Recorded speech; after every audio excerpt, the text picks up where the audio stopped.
There are certain people in this world that the Stoics advised us to not associate with. These people can seriously cause harm in your life and weigh you down. In this video today, we will list 15 types of people Stoicism warns us about. Also, if you notice there are people in your life right now demonstrating these behaviors, remove these people from your life immediately. Before we start this video, I would like to say thank you for watching and don't forget to like. And if you are watching this and not subscribed, make sure you subscribe and hit the bell for more life-changing Stoic content. Number 1. The flatterer. One type of toxic person Stoics warn us about is the flatterer. This is someone who showers us with insincere praise and compliments, not because they truly admire us, but because they want something from us. They have an ulterior motive in gaining our favor through excessive flattery. The Stoics advise us to be wary of flatterers and see through their efforts to manipulate us through false praise. A sincere compliment is one thing, but when someone piles on the accolades to an unrealistic degree, they likely have an agenda. The flatterer may be trying to get on our good side in order to ask for a favor, gain power or influence through our approval, or simply stroke their own ego by winning our admiration. Whatever the flatterer's aim, their excessive praise is just a means to an end for themselves, not a genuine reflection of our merits. The Stoics warn us not to be taken in by these tactics. We should question the motivations behind any over-the-top flattery and be cautious about putting too much stock in the flatterer's words or giving them what they want. Insincere praise does us no good. The wise course is to see through the flattery to discern the flatterer's true intentions. Number 2. The greedy. Another toxic personality type the Stoics warn us to be wary of is the greedy. These are individuals consumed by material desires and the pursuit of wealth. Their insatiable avarice clouds their judgment and character. For the greedy, accumulating money, possessions, and status symbols is the primary driver in life. They constantly crave more, never feeling they have enough. Even if they are already rich, their greed knows no bounds. They will scheme, exploit, and step on others in order to gain more wealth and possessions. The greedy see life as a zero-sum game where more for them means less for everyone else. They are unwilling to share because they want everything for themselves. Their greed also makes them profoundly insecure. No amount of wealth is ever enough to satisfy them. The Stoics recognize that greed stems from a mindset of scarcity. The greedy are never content because they always feel they lack something. This destroys their peace of mind and integrity. The Stoics advise us not to be consumed by greed. There is great freedom in being satisfied with having enough and focusing on things of true value, character, wisdom, and serenity. The greedy have a distorted set of priorities, chasing money and possessions over virtue and tranquility. Their judgment is compromised by endless cravings. The Stoics warn us not to emulate the greedy or envy their wealth. More does not mean better. Fulfillment comes from within, not from external. Gains. Number 3. The envious. The envious are another type of toxic individual the Stoics advise us to avoid and not emulate. These are people who resent the talents, successes, or possessions of others. They are continually jealous of what others have. The envious feel that another person's good fortune comes at their expense. They operate from a mindset of scarcity, assuming life is a zero-sum game. So when someone else gains something, they think it means less for them. This breeds resentment, insecurity, and animosity within the envious. They act out of these feelings by trying to undermine those they envy. The envious person will attempt to belittle others' talents, dismiss their success as luck or privilege, and spread nasty rumors. Basically, they try to cut down people they see as above them. Envy also makes the envious person spiteful. They can't stand seeing someone else get ahead, so they try to spoil it rather than find inspiration in others' accomplishments. The envious person's jealousy leads them to make snide remarks, deliver backhanded compliments, and secretly revel when the envied person faces misfortune. The Stoics recognize envy as a type of involuntary moral weakness stemming from lack of wisdom, but they emphasize we can choose whether or not to act from envy.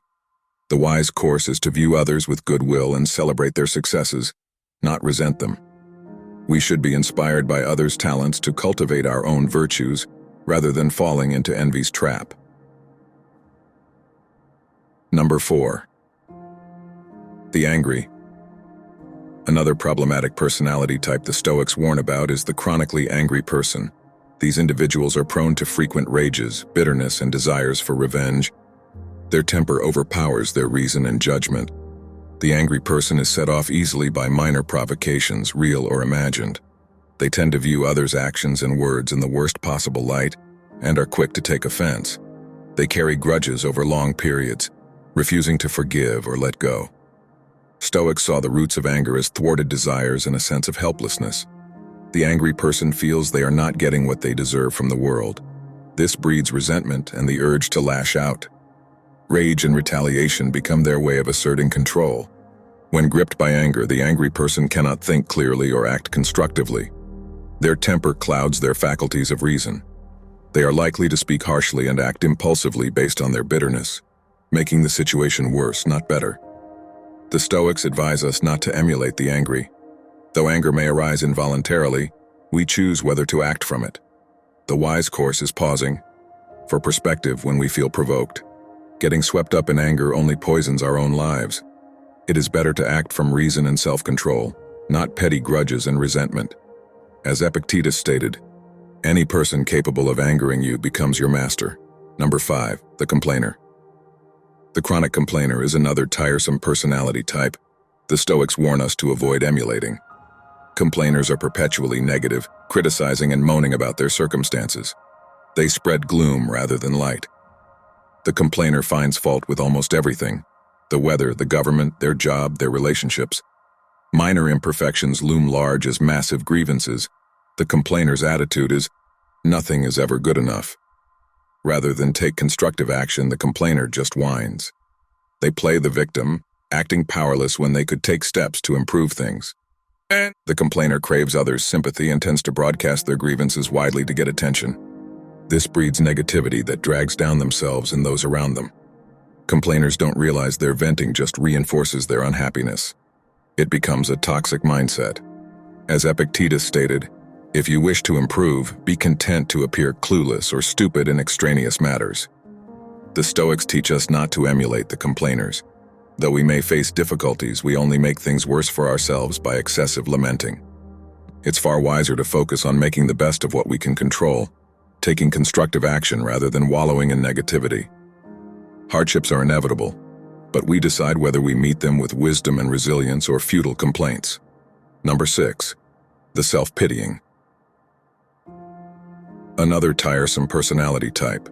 The Stoics caution us against emulating is the self-pitying individual. These people wallow in their own misery and portray themselves as victims at every turn. The self-pitying person takes no responsibility for their circumstances. They blame other people, fate, the universe, anything but themselves for their troubles. Their attitude is, poor pitiful me, I deserve better than this unfair world. This breeds a mentality of powerlessness and resentment.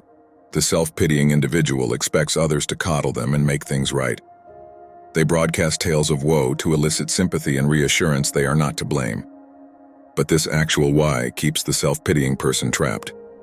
By making themselves out to be a victim, they evade accountability and the need to take action to improve.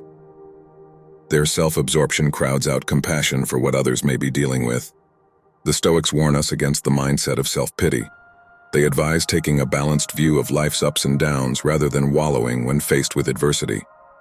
We should focus on what we can control and build resilience, not portray ourselves as victims. Challenges are inevitable, but we decide whether we meet them with maturity or melodrama. As Marcus Aurelius stated, begin each day by telling yourself, today I shall meet with interference, ingratitude, insolence, disloyalty, ill will, and selfishness, all due to the offender's ignorance of what is good and evil. Number 7, the arrogant. Another toxic personality type Stoicism cautions against is arrogance. The arrogant possess an inflated sense of self-importance and superiority over others. Their excessive pride blinds them to their flaws and actual standing. The arrogant person presumes they are always right, the best at what they do, and deserving of special treatment. They are convinced of their superior talents, intelligence, status, and entitlements. This leads them to talk down to others and view advice or criticism as beneath them. An arrogant attitude breeds intolerance, disrespect, and hostility towards those deemed lower. The arrogant individual is unable to recognize their mistakes or limitations because that would shatter their grandiose self-image. Their pride leaves no room for humility or self-reflection. This makes the arrogant unteachable. They reject useful feedback that would help them improve or show consideration. They also have trouble forming genuine connections, since relating as an equal does not satisfy their need for dominance and recognition. The Stoics warn against the folly of arrogance. They advise cultivating humility and recognizing our human fallibility. Pride should come from living virtuously, not inflating our own importance. As Marcus Aurelius stated, "You have no right to pass judgment on others at all. Their natures are the ones responsible. Their dispositions have become as they are under compulsion of character and necessity." Number 8. The selfish. Another problematic personality type discussed in Stoic teachings is the selfish individual. These people prioritize their own interests above all else and lack consideration for how their actions impact others. The selfish person tends to view everything in terms of, "What's in it for me?" Their main decision-making calculus is how they can personally benefit. They pursue their own agenda without weighing collateral effects on others.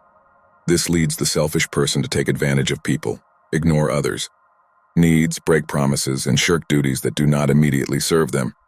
They see no issue with benefiting at others' expense. Their excessive self-interest blinds them to their social obligations. This creates a reputation for untrustworthiness and disloyalty. The selfish individual may achieve short-term gains but loses relationships and respect over the long run. Their cynicism and exploitation breed conflict and isolation. They fail to experience the fulfillment of mutual care and support. The Stoics caution that selfishness is ultimately a hollow path. We are social creatures meant to live in harmony, not conflict. Seeking to elevate others brings more meaning than elevating only oneself. As Marcus Aurelius stated, "What brings a person tranquility is to do what's right and to be focused on the well-being of his fellow man." Number 9. The stubborn. Another problematic personality type discussed in Stoic philosophy is the stubborn individual. These people adhere rigidly to their opinions and refuse to listen to reason or compromise. Their inflexibility makes them difficult to deal with. The stubborn person insists on having things their way, no matter what. They are unable or unwilling to consider alternative perspectives, advice, or possibilities. Even clear evidence contradicting them will not sway their entrenched position. This breeds resistance to change and growth. The stubborn individual would rather persist in full lie than adjust course and admit being mistaken. Adopting a more thoughtful approach would require opening their mind instead of clinging stubbornly to assumptions. Their rigid fixity also keeps the stubborn person from accommodating others' needs in relationships and collaborations. Everything becomes a power struggle rather than a mutual exchange. Their way or the highway. This tends to alienate people. Stoicism teaches the folly of stubborn rigidity. While principles are important, the wise retain flexibility in applying them with reason and care. We harm ourselves when we refuse to adapt to changing circumstances or listen to wisdom from others. Our goals should be truth and improvement, not clinging obstinately to fragile ego. Number 10. The insensitive. These people lack empathy and care little about how their words and actions impact others. The insensitive person does not pick up on social cues or understand others' perspectives. They are tone-deaf to what might hurt, offend, or upset someone. They plow recklessly ahead with their agenda without regard for the effects. This insensitivity breeds hurt and resentment. The insensitive person leaves a wake of bruised feelings, anger, and people who feel devalued. Yet the insensitive remain oblivious or indifferent to the harm caused. They do not reflect on how to conduct themselves with greater tact and care. Their harshness and lack of empathy tend to alienate people. Mean-spirited humor, blunt criticism, and callous disregard erode goodwill and trust. The insensitive person's relationships stay shallow because no one feels safe being vulnerable around them. Stoicism advocates developing greater empathy, compassion, and care in our conduct. While we cannot control how others receive us, we should aim to interact with kindness and consideration. Thoughtlessness yields discord and isolation. Thoughtfulness yields understanding and community. As Marcus Aurelius stated, a wrongdoer is often unaware that he is doing wrong. Number 11. The cynical. Another toxic personality type discussed in Stoic philosophy is the cynic. Cynical people dismiss sincerity, idealism, and goodness as gullible or foolish. Their reflexive skepticism poisons hope and erodes community. The cynic assumes the worst of people's motives in anything positive. They are scornful of virtues like honesty, compassion, and altruism, believing no one genuinely upholds such principles. The cynic's default is derision and distrust. This cynical posture stems from disappointment and protects their ego. If they reject virtue as real, the cynic avoids feeling naive for believing in goodness or let down when it fails. Yet their skepticism becomes a self-fulfilling prophecy, pushing people away and degrading what they doubt. The cynic's caustic remarks and hair-trigger doubt tend to alienate others. Their derisive humor and refusal to believe the best corrode human connections. Beneath their protective scorn lies sadness about the good they feel cheated of. Stoicism teaches that while evil exists, we must retain faith in our collective potential for virtue and goodness. Cynicism is corrosive. It saps our power to improve society. Though disappointed, we must remain open to sincerity and work together to increase justice and compassion in the world. As Marcus Aurelius stated, when you wake up in the morning, tell yourself, the people I deal with today will be meddling, ungrateful, arrogant, dishonest, jealous, and surly. Number 12. The manipulative. Another toxic personality type discussed in Stoic teachings is the manipulator. Manipulators exploit and deceive others for personal gain. Their duplicity makes them untrustworthy. The manipulative person treats interactions like chess games to strategize advantage for themselves. They plot how to play people against each other, twist situations to their benefit, gain influence through false alliances, and coerce outcomes in their favor. This ruthless calculus makes the manipulator cunning but untrustworthy. They cultivate a facade of goodwill and sincerity, but it masks their self-serving agenda. The manipulator forms bonds superficially, dropping people once they lose usefulness. Their motives always override connection. This exploitative approach to relationships inevitably backfires. The manipulator may achieve some short-term victories through cunning schemes, but their deceitfulness and betrayal of confidences catch up with them. People come to see through the manipulator's two-faced charade and refuse to be used any longer. The Stoics recognize that deceit and exploitation ultimately fail and isolate the perpetrator. Treating others with sincerity and respect, seeing them as fellow humans deserving of dignity, not pawns, is the only ethical and prudent way. Manipulation can never breed true cooperation. Number 13. The reckless. Another problematic personality type discussed in Stoic teachings is the reckless individual. Reckless people take unnecessary risks and fail to consider the consequences of their actions. Their carelessness endangers themselves and others. The reckless person loves courting danger and pushing limits with little forethought. They get a thrill from taking foolish gambles, ignoring warning signs, and engaging in hazardous behavior without precautions. They seem to believe the rules don't fully apply to them. This recklessness breeds disaster down the line. The reckless person leaves a wake of crises that could have easily been avoided with prudence and self-control. Their lack of discipline impacts not just themselves but all those affected by their poor choices.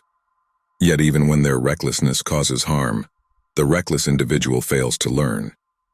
They rationalize away mistakes, avoid accountability, and continue blindly indulging their whims. They fail to cultivate wisdom by reflecting on their errors. Stoicism stresses living rational why, not recklessly. While courage has its place, true bravery tempers boldness with reason to produce virtue, not hazard. Recklessness benefits no one in the end. We have duties to ourselves and others to show disciplined self-control, face consequences, and learn from mistakes. As Seneca stated, nothing is more dishonorable than rashness. Number 14. The unprincipled. Another problematic personality type discussed in Stoic philosophy is the unprincipled individual. These people lack integrity and moral standards. They will go to unethical lengths to get what they want. The unprincipled person does not feel bound by concepts of right and wrong. They are willing to lie, cheat, steal, betray, break promises, and harm others in pursuit of their ambitions. The end always justifies the means in their calculus. This creates an anything-goes mentality. The unprincipled person follows no inner sense of ethics or conscience. They have no trouble deceiving those who trust them or exploiting people's weaknesses for gain. Other people are just obstacles or tools. This unscrupulous approach inevitably backfires. The unprincipled person becomes untrustworthy and despised once their duplicity emerges. They leave a trail of disillusionment and lives damaged by their unethical actions. Any achievements they gain prove hollow. Stoicism stresses that pursuing virtue and noble purposes is the only path to true success. While worldly ambitions come and go, moral integrity endures. We must be willing to lose everything external before sacrificing inner principles. In the end, the unprincipled have nothing of lasting worth. As Marcus Aurelius stated, a branch cut away from the branch beside it is simultaneously cut away from the whole tree. Number 15. The vicious. The final toxic personality type Stoicism warns about is the vicious individual. These malicious people take pleasure in cruelty, domination, and causing harm to others. Their callousness makes them profoundly dangerous. The vicious person sees compassion as weakness and derives satisfaction from inflicting pain. They are bullies who terrorize the vulnerable to assert power, or they subtly torment their targets mentally and emotionally. Their aggression covers deep sadism and insecurity. This active destructiveness poisons the vicious person's relationships and community. Their cruelty and exploitation of the weak breed fear and distrust. They leave trauma and despair in their wake. Their malice is an illness of the soul contagious to all they contact. Stoicism stresses that as social beings, our fates are intertwined. Harming others ultimately harms ourselves. We must vigorously resist the lure of gratuitous cruelty, which destroys human dignity and bonds. True strength comes from uplifting others through empathy and care. The vicious pose a grave threat when in positions of power. Stoicism calls on us to renounce and check those who revel in causing harm. A healthy society allows no room for malice. As Marcus Aurelius stated, to harm others is to harm yourself. The vicious may seem to gain temporarily through evil, but they lose their humanity in the process. If you're listening to this, thank you for staying till the end. If you feel any of these Stoic lessons resonated with you today, feel free to start a Stoic discussion in the comments. I welcome Stoic discussions as they are what the great Stoics like Marcus Aurelius and Seneca advised for. If you enjoyed the video, don't forget to like. And if you want more content like this, subscribe and hit the bell. Thank you for watching, and as always, I hope you find peace and serenity in the Stoic ways.